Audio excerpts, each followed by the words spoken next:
Welcome. What we will do in this demonstration is to see how we can draw a big mound. So essentially, in our demonstration so far, we had a kind of distant plane line, and then we had things, receding towards it, or we had, different planes defined, something like this.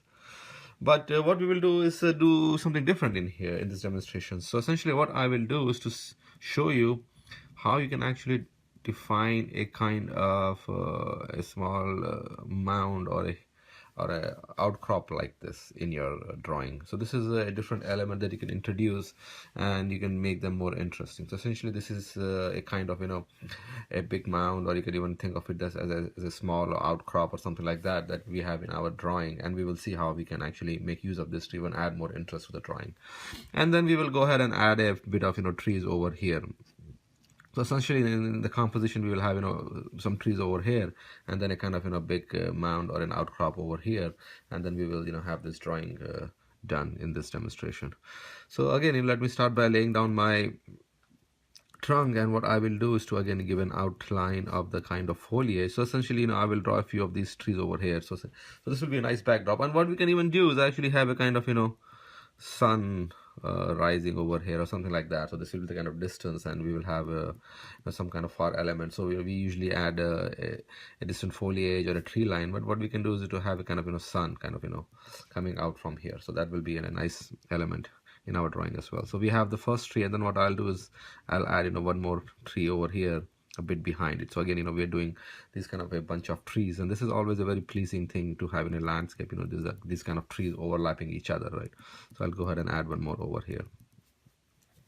So let me start by doing the texturing for our trunks, and again, I will texture this trunk using these angular lines that we have seen in a lot of other demonstrations to add some kind of bark texture to my trunk over here. And then I'll go ahead and add a bit of jaggedness to my edges, and again you can see that I have made one end darker and brought out that kind of tone difference from dark to light to give the trunk a bit of roundness, and then we'll add a bit of jaggedness to the edges over here, something like this. So this is how quickly I did the trunk and the bark foliage, and I will use the parallel lines that we have seen in other demonstrations to define the foliage for this tree. So I'll start by adding a layer of foliage over here, something like this, and then I will go ahead and then add another layer. So as we have seen in the demonstration, these successive layers, these different layers, when you add, gives a nice feel of foliage. So here's, so at the edges you can see now I'm adding smaller shapes. So the shape that you add is something like this. What you need to do is aim for a shape like this, and when we have different layers of these parallel lines, then they add a bit of tone difference, dark and light, and that gives a nice sense of volume to the foliage. I'll go ahead and add a bit more lines over here, something like this. And I always like to darken this place between the trunk and the foliage, like this area. So I'll go ahead and add a bit more lines over here. So always remember that when you're adding the foliage using the parallel lines, only use these parallel lines to add tone. Do not use any other stroke, anything like this, because that will destroy that effect, right? So just the parallel lines, and if you want to add a bit more darkness someplace, add more lines, so again, and always add them in this shape so that they give the effect of layers of foliage. So adding them in this shape gives an effect of nice different layers of foliage, and that gives a nice volume to the drawing of this tree foliage. So I'll go ahead and add a bit more over here, something like this. And again, in the center, this is a big foliage mass I have right here, and then there are smaller foliage masses, something like this. And if you want, you can add even more smaller masses towards the edges, something like this. So essentially towards the edges, because of perspective, the foliage mass is smaller, and then it increases towards the center. So this is something I did over here. And again, I can add the, so I think this is a bit too circular like this, and I can add a bit more lines over here to give it a bit more elongated shape. So and then I will go ahead and add a bit more lines. So you can always this experiment with the foliage shape overall. So the overall shape also has to be something that is interesting, and then I will add a bit more lines over here.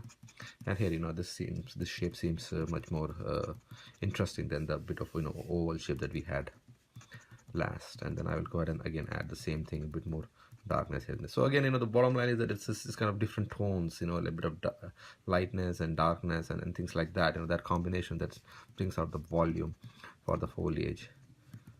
something like this. So there we have it. This is how quickly you can put down the foliage for a tree using this technique. And then again, we have seen that at the edges, if you want, you can add a bit of these lines, loops, and things like that. So they get a feel of open-ended kind of feel, open feel for the edges, which is what we want. So I'll just add a bit more over here, something like this, and there we have it. And I'll add the foliage for these other trees in a similar manner. So let me just create the texture for the trunk, and then I will add something similar over here. And we have seen in the demonstration that I like to leave a bit of white between the successive foliages. So so between the foliage from different trees. So I'll add I will leave a bit of white right over here. So this ensures that the foliage don't just blend into each other, but there is some kind of demarcation between them. So there we have it, something like this.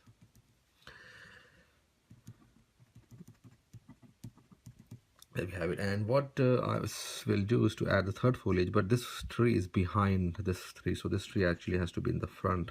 So I will bring down the the trunk of this tree so that now it is in the front, and then I will go ahead and kind of darken, add a bit of texture to the trunk of this tree, and then similarly add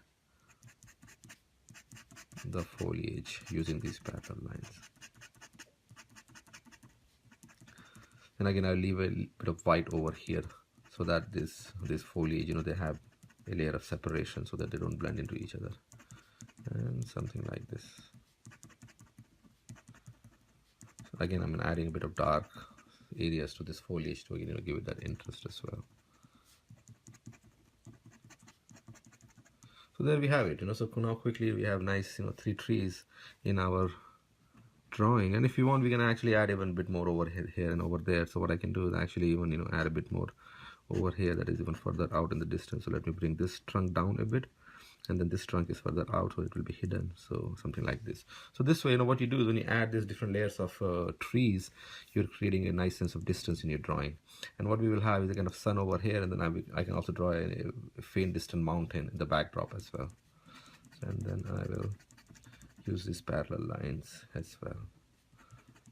So essentially, you can really organize these trees in any different manner, right? Just remember to draw the tree that is closest to the viewer first, so that how the foliage of that tree extends. And then what you can do is just start to add trees behind it, and just remember that the trunks of the trees that are behind will be this point where the trunk of the closest tree is closest to the viewer, and the trees that are further out, their trunk will be kind of further out in the distance. And then I can add even one more right over here, something like this, and then again this foliage will be again hidden behind, something like this. So there we have it. So this is how you can easily kind of do your composition on the fly. Just add a tree over here, just add a tree over there, and now you can see that again I left a bit of white over here, so there's a nice separation. Now this is giving a nice sense of distance. So essentially we have one big tree in the closest to the viewer, and then there are a few trees that are receding behind. And now what we can do is essentially to see how we can actually even add more texture to this kind of outcrop. So again, what I'm trying to do with my tutorials is to introduce different elements to you that you can use in your drawing. So we have seen tree trunks, so we have seen some nice landscape that can be done just with the tree trunk, and then I've introduced how to draw the foliage of a tree using the parallel lines and using this kind of scribble lines and even the loops. And then we have seen how you can do a nice ground cover. So there are different elements that you can use in your drawing. And one more element that we will learn now is to essentially how to have a kind of outcrop like this. And this outcrop essentially also provides a nice way to introduce variety in your drawing. So essentially to draw an outcrop, it's very easy. You just draw a kind of jagged line like this, and then what you can do is essentially then you can add some kind of lines like this over here, something like this. These lines kind of define a bit of irregularities, or kind of even kind of surface irregularities in the outcrop. And what you can even do is we have seen this in the tutorial on mountains. If there is a kind of change in the direction of this line, then you can bring down a line from here, and that will kind of define a bit of jaggedness of the edges. So essentially what you simply do is just draw some lines like this, like over here, things like that. And what we start to do is to essentially start to texture these areas, and we will just make these areas a bit darker where these lines are, just to highlight the fact that there's some kind of unevenness on this outcrop. So essentially what we can do now is just to kind of use a stroke like this, right? So just to define that there's something on the surface of this outcrop. So essentially I will not be adding any kind of trees or anything on the outcrops. You can do that as well, but for this tutorial what we will do is simply kind of add a bit of strokes like this. So this is a general purpose stroke that indicates some kind of something kind of ground cover on this outcrop, but it doesn't really indicate what it is. So this is how you can just simply add a bit of some things on the surface of the outcrop, something like this. So I'm just simply adding a bit of these loops, lines, things like that. And what I will also do is to kind of just make this areas a bit darker where the lines are. So essentially these lines are kind of a bit of more of cuts or irregularities on the surface of that outcrop. So you can just make it a bit darker, and then you can just simply add something like this over here. That's what I will do, simply just add a bit stuff over here, there, and if you want you can even add a bit of lines like this to indicate some kind of vegetation or some kind of growth on the outcrop as well. So this is how you can do it, right? So again, just add a line, as make it a bit dark over here, and then just have a bit of suggestion of something like that over there. So essentially what I'm doing is giving a very random rough feel for the outcrop. So essentially I'm not drawing anything on it, but yeah, if you want you can also have kind of tree coming out from the outcrops or any other thing. But what we are doing over here is to just give a nice rough feel for the fact that this is kind of a big mound, a big outcrop, and there is kind of surface irregularities and there is some stuff on it. But essentially this is giving a nice vague feel for a kind of some things on it, but we don't exactly see what it is. So this is a very simple way in which you can essentially draw something like this. So I'm just again using some marks like this. These marks just random marks. So these are very what I call organic marks, right? So this can be used to indicate some kind of a small vegetation, a small kind of things on the surface, something like this, right? So I'll just go ahead and add a bit more of this. And what you can also do is just highlight these lines a bit. So essentially this is indicating kind of a roughness or some kind of cut in the surface of that mold, something like this. And I just keep adding more and more of this. And if you want you can also even bring out make one bottom darker than the top to even give it more volume. So usually what happens is that in this mound the top will receive more light, and just to bring out a bit of volume you can even make the bottom darker. And again what I will do is simply again add these lines. So these add these lines a bit like this, a bit like this. These are a great way to kind of introduce some kind of irregularities and give this kind of outcrop a bit of character. So that's what I'm doing. And then just darken the bottom a bit, something like this. And if you want you can even use a bit of parallel lines over here, something like this. So this is all different combination of different things, so there is no fixed pattern, but what you're trying to do is to use strokes like this, lines like this. So don't use it like a flat line, but you use a line like this, a line here, something like this, and then darken a bit over here, a bit over there. So this looks like kind of an organic kind of surface on that mound, but this will not look like that. So just something like this, and then just darken it a bit here, darken it a bit there, and then this starts to look like a mound that has some kind of the surface irregularities. So something like this. This is how you can essentially easily just add these lines. And then if you want you can also kind of shade some of these lines just using these parallel lines. So when you're doing that, always remember to use a shape something like this. You start in a point, do some more, and then end in a point, something like this. So this shape, so don't make it flat, rectangular like this. This is not how it will be in perspective, but something like this kind of shape, this kind of shape, this kind of shape. So something like this. So I can darken this over here, and then even if I want I can bit of parallel line here, bit of parallel line there, something like this. So what I'm doing with the parallel line is just kind of adding a bit more shading here and there to just give it a bit more character, something like this over here. But always remember to use this shape, so it's end, start in a point, add and end in a point, something like this. So these are the more organic shapes in perspective that you need to use.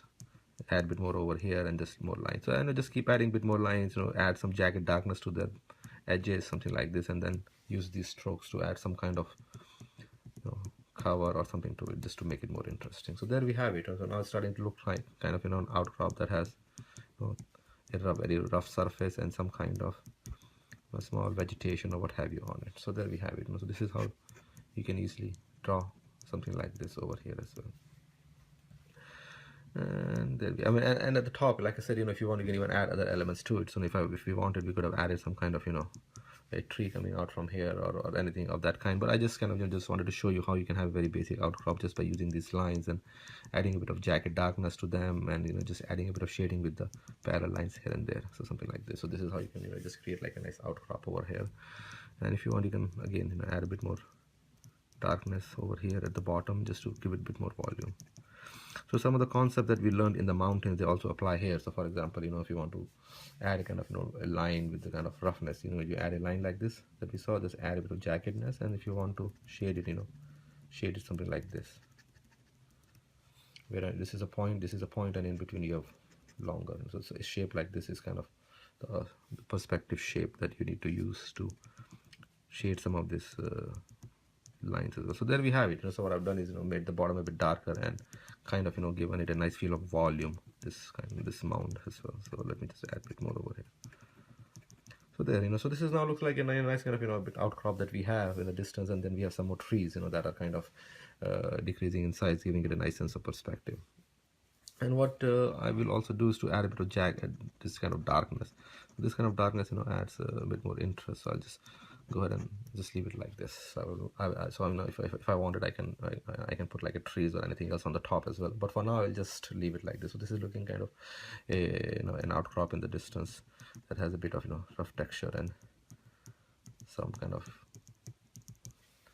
vegetation on it. So there we have it. So this is how you can draw this as well. And what we will do next is essentially just kind of finish it off by drawing a faint hint of a mountain in the distance and some kind of ground cover in front of it as well. So something like this I can draw, and there we have it. And then we can have a sun like this. So when you're drawing the sun, don't draw a hard line again. So if you want to give it a nice effect, just leave it dotted, and you can add a bit of dots, something like this, to just to indicate that this. And then if you want, now we can even do some kind of shading for the ground or for the mountains that we have seen in other tutorials, right? So I can just I will not do extensive so we learn in other tutorials that to bring out even more character of the mountain, you can have multiple layers of parallel lines that kind of gives it some more indication of the rough edges of the mountain. But what we will do over here, so just leave the mountains like this, because essentially you want to give a nice feel for the mountains in the distance, and we really don't want to bring out the focus to the mountains as such. So I'll just leave it something like this, a simple layer. And if I want, I can just darken the edges of the mountain a bit over here, so that something like this. And then so this gives us a nice sense of, so essentially when you have a mountain, you can when you have a mountain like this, you can just use the parallel lines to just give it some texture. And if you want to actually bring out more feel in the mountain, or more indication of the roughness of its surface, then you can again start to add different set of parallel lines, very similar to how you do it for the foliage actually. So we have seen this in another tutorial. But for now, if you don't really want to bring more attention to the mountain, you just leave it something like this, what I've done, just one set of parallel lines. So again, in your drawing, you will have to decide in a sense which one is more dominant element, which one do you want to bring the attention to, and then kind of give it more texture. So over here, mountains is a nice backdrop, but our more attention is on this set of trees in the over here, and then also this kind of outcrop over here. And then we have this kind of is sun that is kind of in here as well.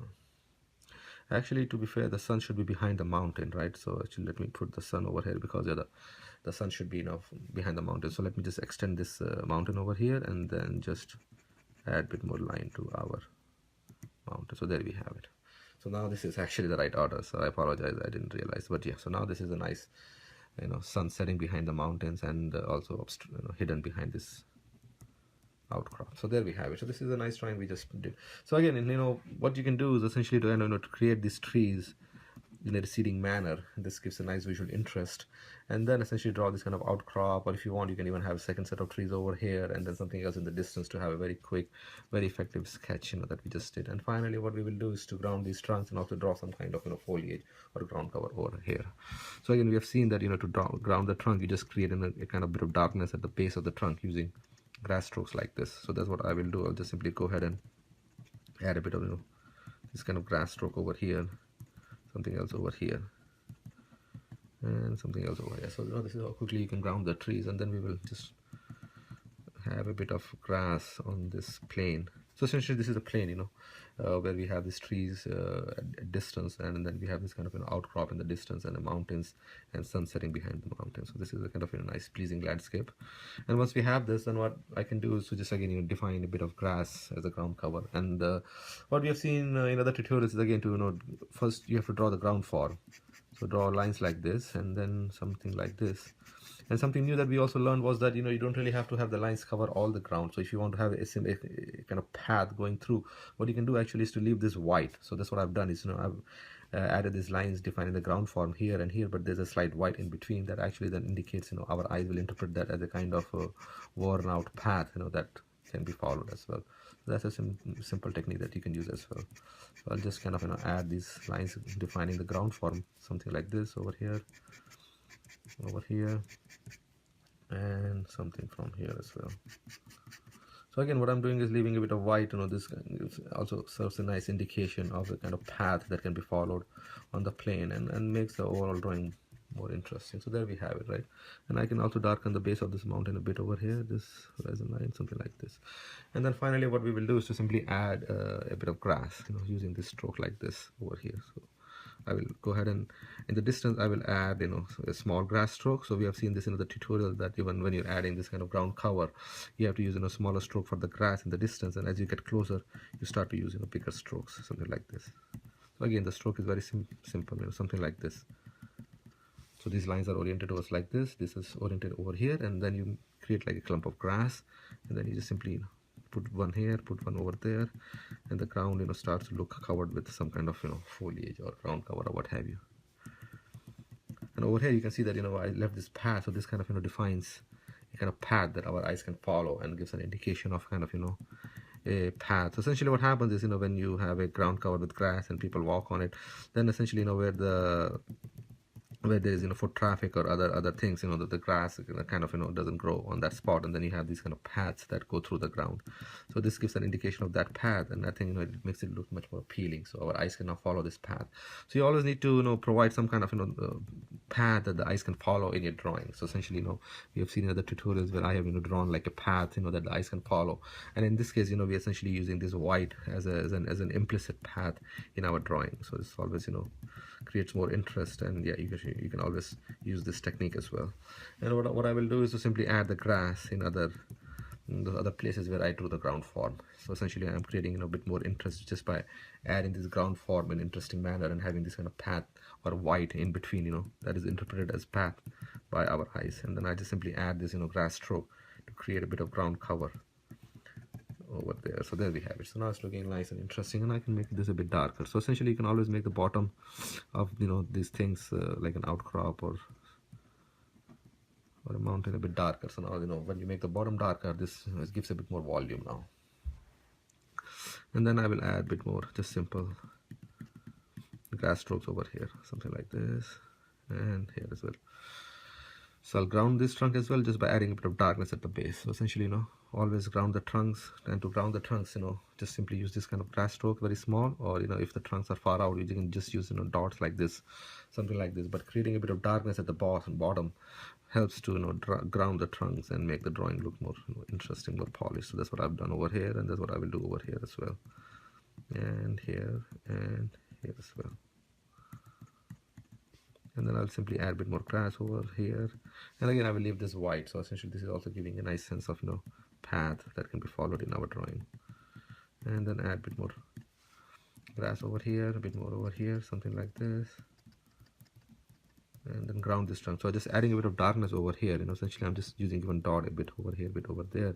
So now this darkness at the base of this trunk is now grounding it, which is making it look nicer. So this I'll use the same for this far out trunk, just use some dots over there, and then finally add a bit more of grass clump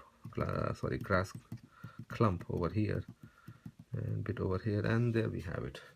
So essentially, just to recap, what we did was to start by drawing these kind of trees, and we created the initial trunk that is closest to us, and we drew the foliage for it, and then we defined the trunks that are far out in the distance, and essentially make them smaller and have some of the foliage hidden by this other tree.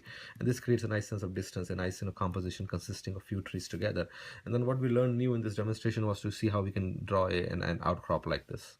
So essentially, you draw a jagged line, and then what you can do is essentially, add these lines that defines the surface imperfections, and then you can simply, kind of darken it and use, strokes like this. This is the great, thing with pen and ink, is that, these strokes can be just defined, that gives an indication of some kind of, surface roughness and something on the surface, a small grass or a small, plant or what have you. But the great thing is that this is a nice way to suggest something on the surface. So essentially, draw the lines, and where the lines are, you create some things like this, and then in between the lines you can just add a bit of dots and things like that to indicate, a bit of roughness over there. And this is how you can, easily draw an outcrop. So essentially, this is a nice, this nicely complements any landscape. So you can have a bunch of trees over here, a nice outcrop over here, and some other elements. So this is one of the elements that you can use in your compositions as well, that we learned in this demonstration. Yeah, and a nice pleasing landscape, and where we added the distant mountains and the sun setting behind it. Thanks, take care, bye bye.